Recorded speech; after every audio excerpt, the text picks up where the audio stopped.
लग्नाच्या 10व्या वाढदिवशी बायकोने नवऱ्याला एक गिफ्ट दिलं आणि ते उघडताच त्यांच्या पायाखालची जमीनच सरकली.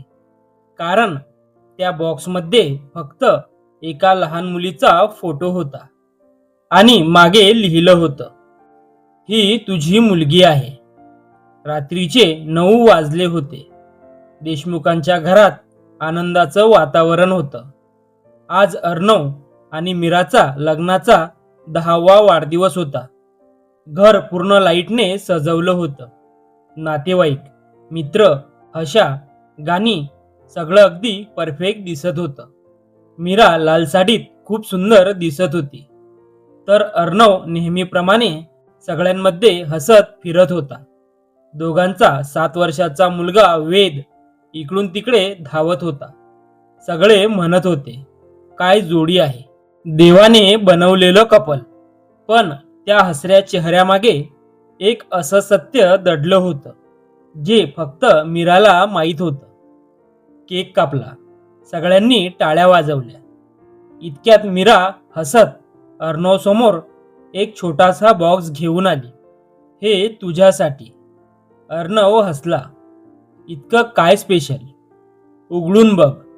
सगळ्यांची नजर त्या बॉक्सकडे होती. अर्णवने बॉक्स उघडला आणि पुढच्या क्षणी त्याचा चेहरा पटकन उतरला.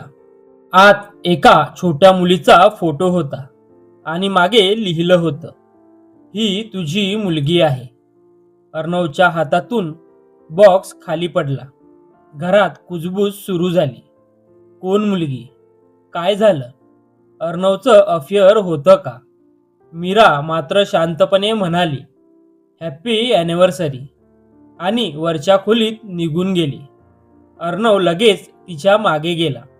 मीरा खिडकीजवळ उभी होती. तिच्या डोळ्यात अश्रू होते. अर्णव रागाने म्हणाला, हे काय होतं खाली? मीरा शांत आवाजात म्हणाली, आज 10 वर्ष पूर्ण झाली अर्णव.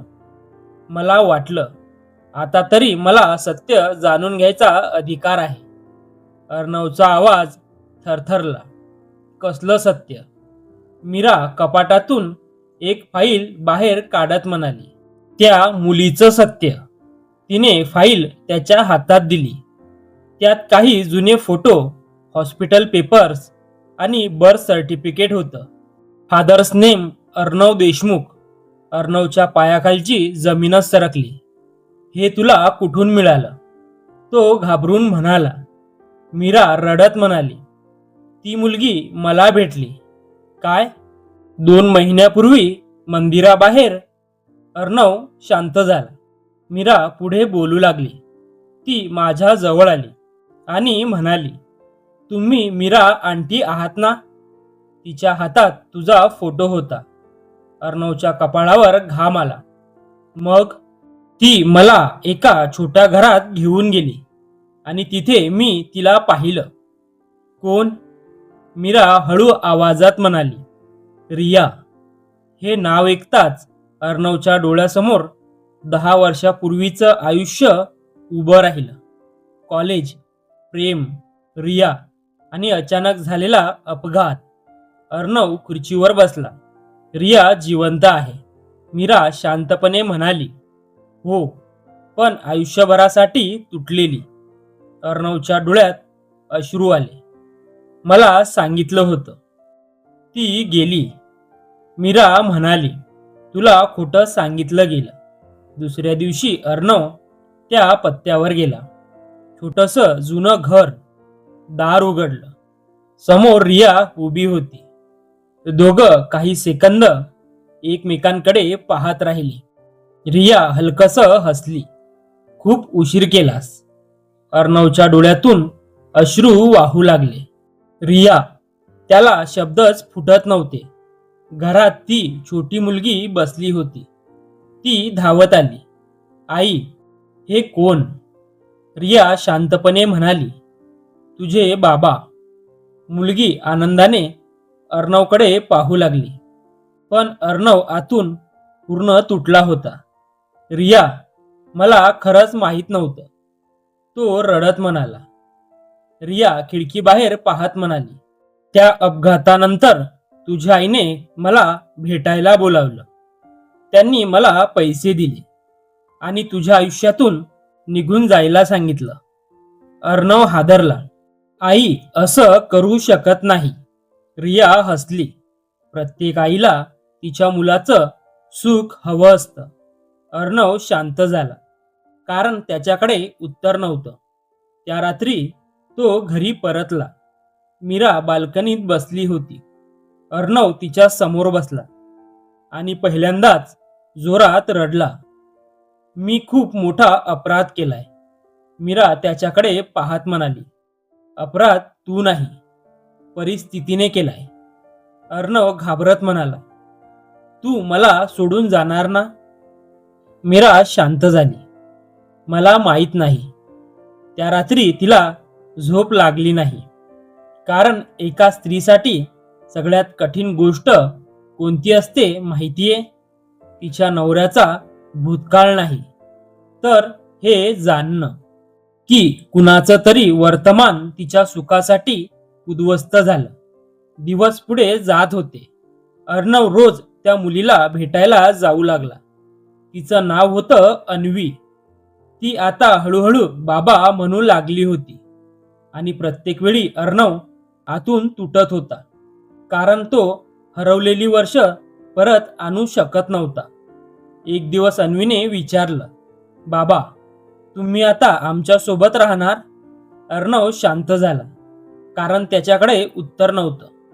काही दिवसांनी रिया अचानक आजारी पडली. तिला ब्लड कॅन्सर असल्याचं समजलं. अर्णवच्या पायाखालची जमीन सरकली.